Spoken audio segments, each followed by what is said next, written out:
Général, vous avez l'expérience j'allais dire, est-ce qu'on est encore dans du maintien de l'ordre à ce niveau-là?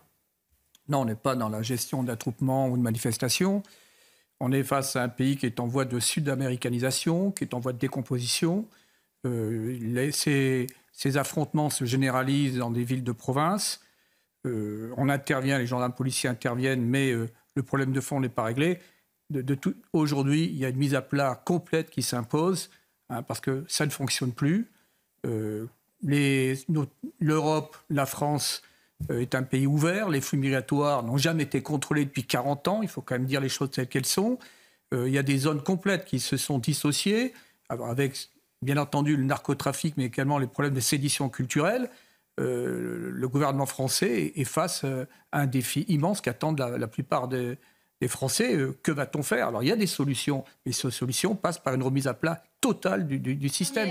À un moment, on arrive au bout de la logique. Toujours. Les militaires, et à raison, affirment que ce n'est pas du tout leur métier. Et Général, vous nous le confirmez. L'armée de l'ultima ratio, donc il ne faut pas engager... Alors, des unités particulières, parce que là, il y a également derrière tout le système des narcotrafiquants, qui est un système de plus en plus structuré, disposant de capacités financières considérables, qui investit également dans le cyber, dans les nouvelles technologies. Bon, quand vous savez que là, on a affaire à des budgets estimés sur l'Europe à plusieurs dizaines de milliards d'euros, c'est l'équivalent du budget du ministère de la Défense français. Donc, vous voyez le rapport de force. Donc, que va-t-on faire? Parce que là, vous voyez simplement Nîmes, vous voyez Rennes, etc. Mais il faut voir également le maillage du territoire, pour pouvoir diffuser notamment la drogue jusqu'au cœur des campagnes. Bon, et derrière cela, il y a des intérêts financiers considérables. Donc l'armée devrait être utilisée, mais pas dans ce cadre-là. Maintenant, la gendarmerie dispose de blindés, on a des unités, mais ça ne répondra que partiellement. C'est une mise à plat totale qui doit être faite. Déjà, notre société, elle doit retrouver une dynamique. Aujourd'hui, les flux migratoires sont massifs. Tous les systèmes sont saturés. On sait que 80% de la délinquance de voie publique est le fait d'étrangers, etc., ce qui monopolise quand même les forces de l'ordre.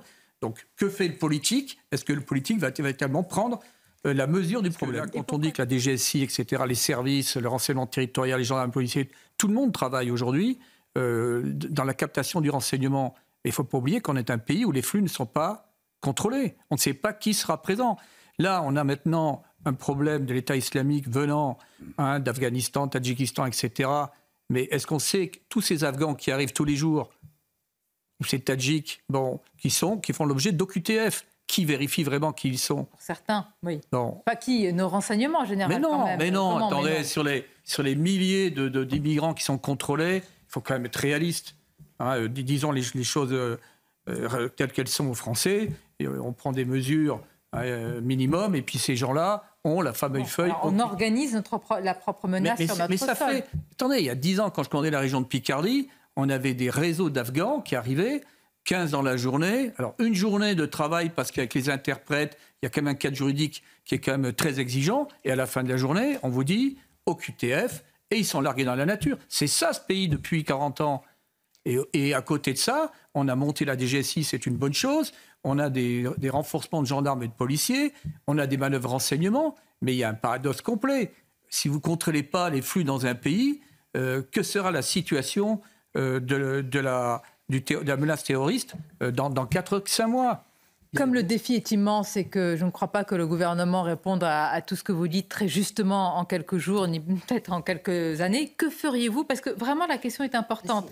Reculer, c'est quelque part acter de la peur, mais avancer et maintenir... Non, mais il y a quand même dans les risque. traités européens quelque chose qui est prévu en cas de menace imminente, et on l'a vu pendant le Covid, l'Allemagne s'est redotée de ses frontières. Est-ce que l'on ne pourrait pas, moi je pose ça comme hypothèse, je vous avoue ne pas avoir préparé véritablement votre question, mais on pourrait tout à fait imaginer que pendant le temps des Jeux Olympiques, un petit peu avant, un petit peu après, eh bien on se dote d'une force qui puisse filtrer un peu plus les entrées et sorties sur le territoire. J'espère que ça va être fait. Non, mais je veux dire, ça paraît tomber sous le sens. La menace est endogène. Deux, enfin, que l'Union européenne se décide à protéger ses frontières.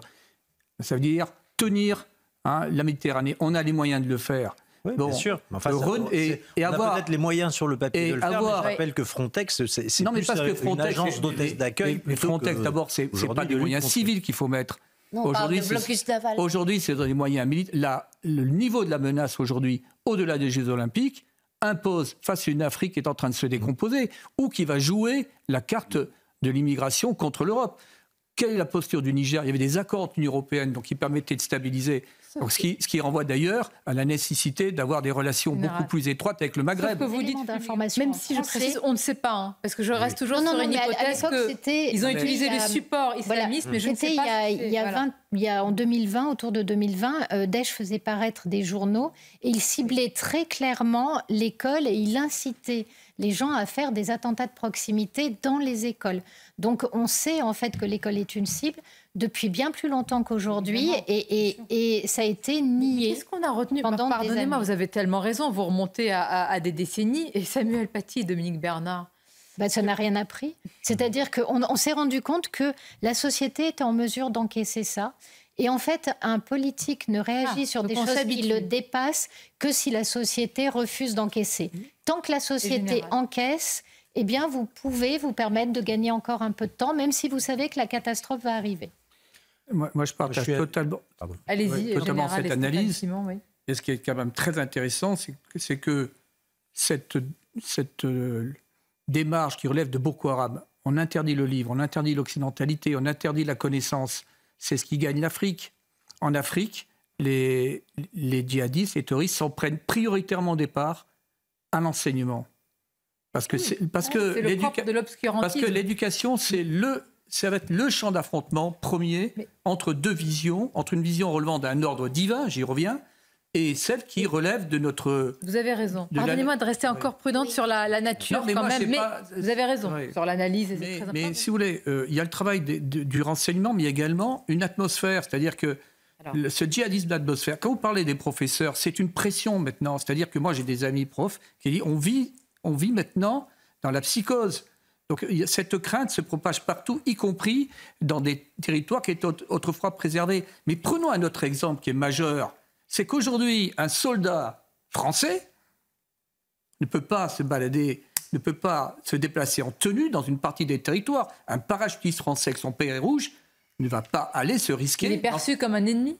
Mais il ne traversera pas cette zone, il sera agressé. Donc, si vous voulez, il y a bien entendu des structures, des groupes qui sont sur la préparation d'attentats. Et là, heureusement que la DGSI et les services font leur travail. Mais il y a un problème beaucoup plus global dans ce pays. C'est ce qui m'intéresse.